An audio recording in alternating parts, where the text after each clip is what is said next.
Why are you, a total stranger, insisting on staying in our house for such an extended period? My sister-in-law scolded me, her voice filled with anger. After losing my beloved husband, I continued living with my in-laws. Was I not allowed to be there? I never thought you were this kind of woman. Leave as soon as possible. Even my usually kind mother-in-law began to criticize me harshly. If that's how it was, I'd leave on my own. These were the words screamed in my heart, but I suppressed them. I understand, I said, while vowing revenge. My name is Ella, and I am 40 years old. I work as an elementary school teacher. My husband, Arthur, also an elementary school teacher at a different school, was 42 that year. We were married for 12 years. We met at the first elementary school I worked at after graduating from college. Arthur, 2 years my senior, was a reliable senior colleague who taught me various things about school life. Through work, we were drawn to each other and eventually got married. I love children and became a teacher to spend time with them, but sadly, we didn't have any children. My father-in-law passed away in his 50s before we got married, and Arthur lived with his mother until I joined the family. Thanks to the real estate and other assets inherited from my father-in-law, my mother-in-law was financially secure. However, since the beginning of our marriage, we had decided to pay $2,000 monthly to my in-laws. We had a dream we wanted to realize. Despite needing to save for it, we regularly transferred money to my in-laws for utilities, food, and a small rent out of a sense of duty. We continued to work as teachers, increasingly worried about the growing number of children not attending school. Our dream was to establish a learning center where such children could study comfortably. Arthur's older sister, Harry, who is 3 years older than him, is married and lives in another state. My sister-in-law has a son, but he left home last spring for studies, so it should be just the two of them now. Although living about an hour's drive away, my sister-in-law visited every weekend, asking my mother-in-law for financial help. My son's tuition is short. Can you help a little? My sister-in-law would softly ask. Really, it can't be helped. How much do you need? My mother-in-law would spoil my sister-in-law. For some reason, Arthur couldn't understand why. Frustrated, he finally asked his sister one day, "You received a fair amount from Dad's inheritance, right? Why are you always short of money?" he asked incredulously. My sister-in-law then retaliated, "You don't have any kids, so you wouldn't understand. Raising children is incredibly expensive. You talk about inheritance, but that money can't last forever." However, my sister-in-law's spending was clearly excessive, even in my eyes. Once she asked for money for education, another time for home repairs, and before that for food. Every time, my mother-in-law would give my sister-in-law a considerable amount. I couldn't understand why. That day, we went to our respective schools as usual, an ordinary morning, the usual scenery, until that phone call. I received news that Arthur had collapsed and was rushed to the hospital. Urged to hurry there, I exclaimed in shock, "What? My husband collapsed?" Confused, but upon reaching the hospital, I found Arthur unconscious, and he had to undergo thorough examinations. I wished it was all a bad dream, but despite aggressive treatment, Arthur passed away that night. Faced with this unexpected event, I didn't even have time to cry, immediately taking leave from work to arrange the funeral. I felt I couldn't mentally survive otherwise. My mother-in-law, likely more heartbroken than me, courteously received the mourners throughout the funeral. It was an opportunity to meet my sister and her family again. My sister, her husband Jack, and their son Mason, who was a college student, helped devotedly. However, my sister-in-law herself didn't seem to grieve over her own brother's death. It almost seemed like she was happy about it. After Jim's funeral, I returned to my mother-in-law's house. My sister-in-law's family said they had other things to do and went home without dropping by. Then my mother-in-law spoke quietly, "Ella, I never thought being bereft of my son would be this lonely." Hearing these words, my pent-up sadness burst out, and I broke down crying. If it's okay with you, would you stay in this house forever? I'm lonely living by myself. My mother-in-law spoke kindly to me. Let's support each other from now on, mother, I replied, wiping away my tears. However, more troubles followed. Just as we decided to live together, my mother-in-law suddenly collapsed. It might have been due to the grief of losing her son. She was diagnosed with a stroke. Fortunately, she survived but was left with paralysis in her right side. My mother-in-law, relying on a cane, wished to continue living in her house. There are so many memories in this house. I want to spend my time here, she said with slightly slurred speech, but with determination. I'm fine, so please continue to focus on your work, Ella, my mother-in-law kindly told me. However, I was worried about leaving my half-paralyzed mother-in-law alone at home. We decided to use long-term care insurance for home care with the help of a helper. Even after Arthur passed away, I continued to contribute $2,000 monthly for my mother-in-law. However, my sister-in-law started visiting her mother more frequently. I'm just worried about Mom, my sister-in-law said. But could anyone understand this? From past experiences, I felt I shouldn't easily believe my sister-in-law's words. My mother-in-law, having lost her mobility and feeling weak, asked, Ella, Harry wants to live here with us. What do you think? Harry wants to. What about her husband? I asked in surprise. Mason is already in college and not at home. She says it's okay for her to live here alone. Her husband might move here eventually too, my mother-in-law explained. I felt uneasy and asked frankly, if you think it's good, I won't oppose it. But what about me? What are you saying, Ella? You're like a daughter to me. It's totally fine for you to be here, my mother-in-law assured me. However, if my sister-in-law actually moved into the house, I wouldn't be able to stop her like Arthur did. This left me with unresolved anxiety. Amid these concerns, I had to leave the house for a week-long training, leaving my mother-in-law's care to the helper. Mother, I'll be away for a week from tomorrow, so please follow the helper's instructions, I said, trying to sound lighthearted to ease my mother-in-law's anxiety.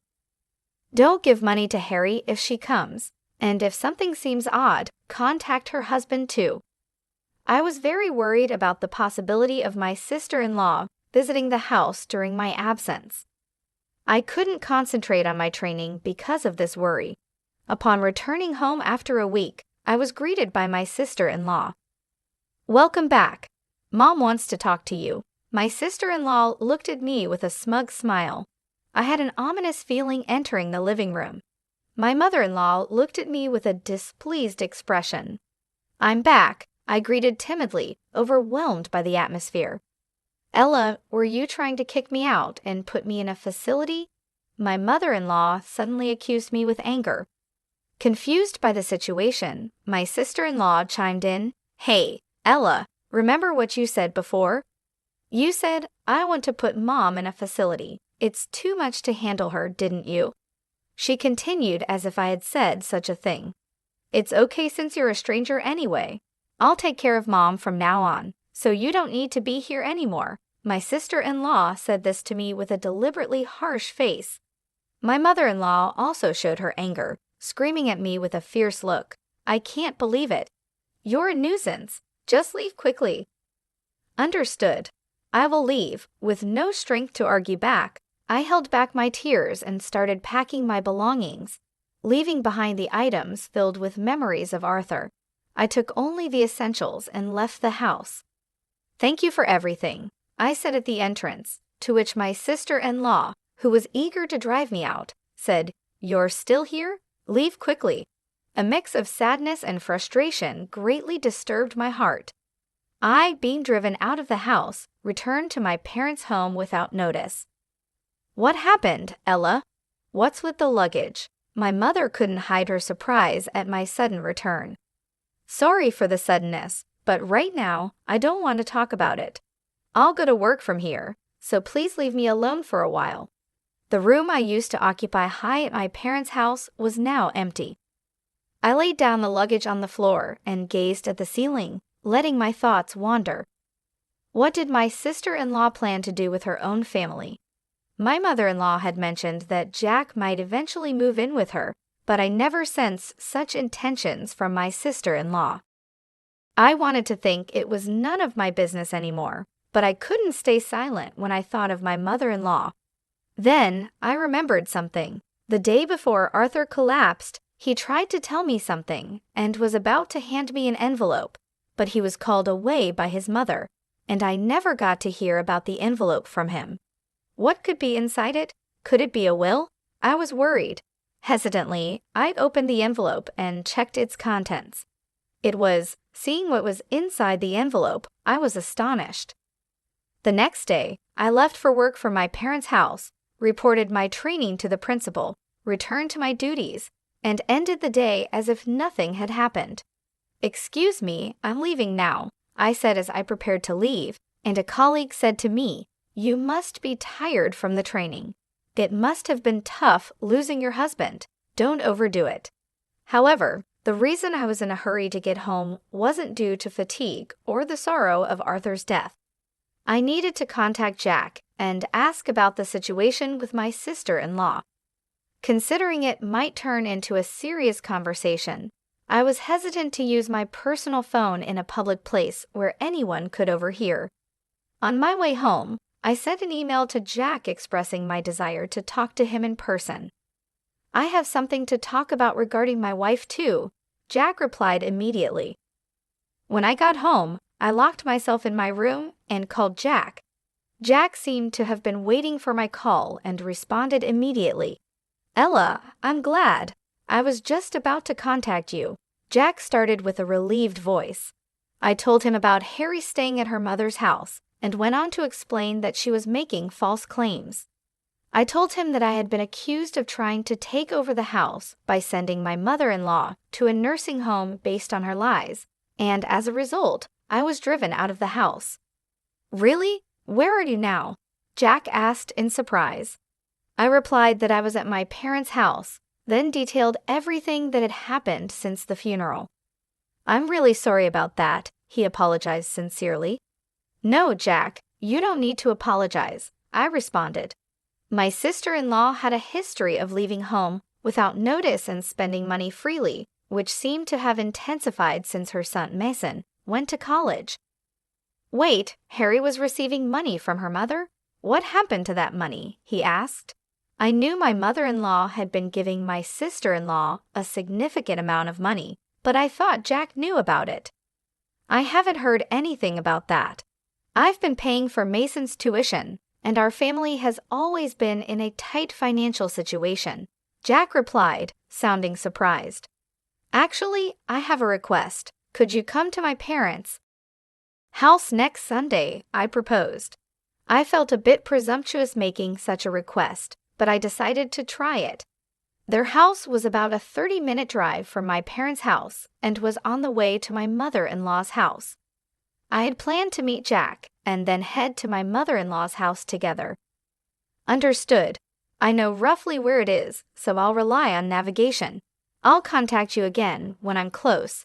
Jack agreed to my suggestion and ended the call shortly after. Shortly after, I received a call from my mother-in-law's house. What could it be? Just a day after the previous events? With that thought, I answered the phone. "Hey you used money without permission, didn't you? Give it back immediately," my sister-in-law yelled at me. "What do you mean by using money without permission?" I asked, confused.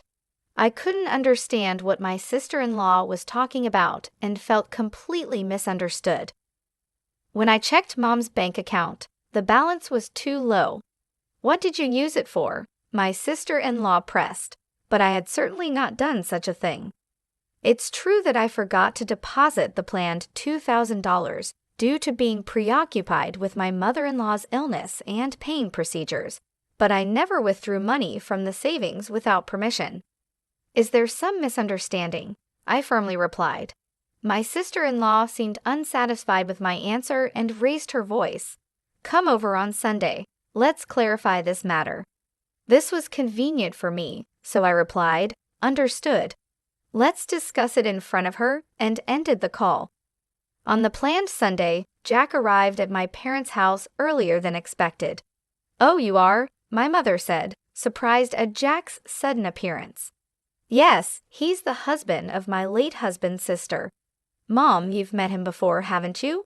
I explained. My mother couldn't immediately recall who he was but eventually remembered. Yes, I've seen him before." Seeing my mother's realization and joy, I explained, "Actually, I wanted to consult him about my husband's family matters." After leading Jack to the living room and briefly exchanging greetings, I took out an envelope. "I want you to see this." The envelope contained several photos and a report.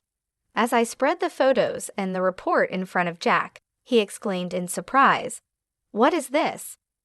The photos showed my sister-in-law with a young man enjoying herself at a nightclub and heading to a hotel. The report from a detective agency detailed evidence of my sister-in-law's expenses.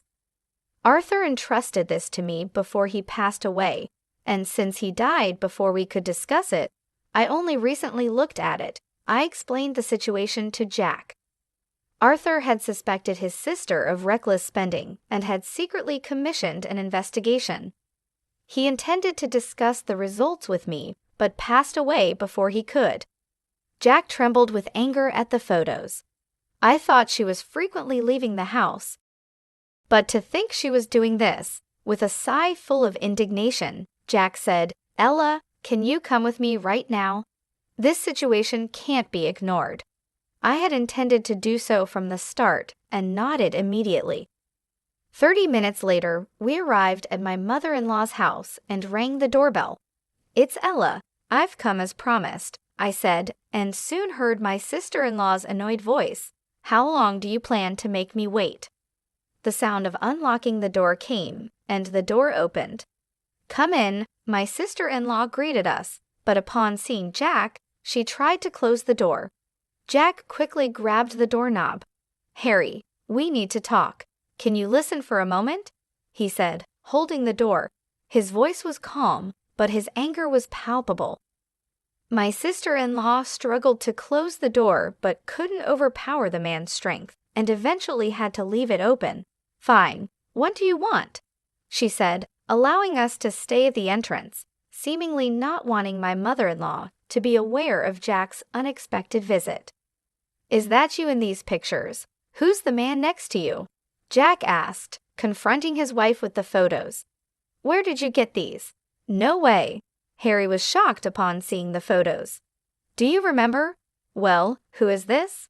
"Answer me." Jack, usually mild-mannered, pressed his wife. "Just a friend. Can't I have young friends?" my sister-in-law retorted. "Don't lie. I know everything," Jack yelled at her. "Why? Who told you?" Realizing my sister-in-law could no longer continue her lies, she looked defeated. "Your late brother Arthur was concerned about your spending and had it investigated." Jack calmly revealed the truth. "You demanded money from your mother and squandered it all on a nightclub." "I'm aware of the entire situation," Jack continued, trying to contain his anger. "It's hard enough to pay for Mason's tuition, and you exhaust our living expenses and still dare to ask for more money. What a comfortable life, huh?" he continued, his voice filled with rage. His anger did not subside. "That's enough. I don't care if you leave us. We're getting a divorce," he coldly declared to her. "What?" my sister-in-law muttered in shock. "Didn't you hear me? We're getting a divorce.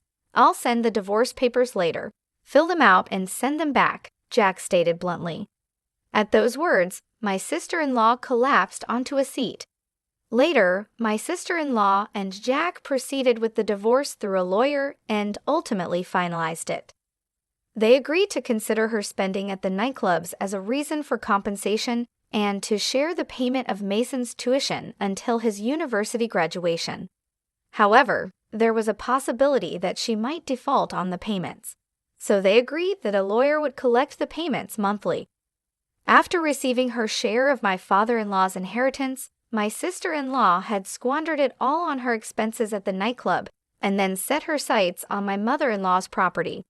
but she found the bank account balance to be lower than expected, and her plan failed. In fact, it seemed that the money Arthur and I had been giving my mother-in-law was used for living expenses, and given to my sister-in-law as she demanded, leaving almost no. The savings behind my in-laws' house belonged to my mother-in-law, and there was probably no more money left to give to my sister-in-law unless the house was sold. I learned from the caregiver that my sister-in-law, realizing her failure, had abandoned my mother-in-law and left. Meanwhile, my mother-in-law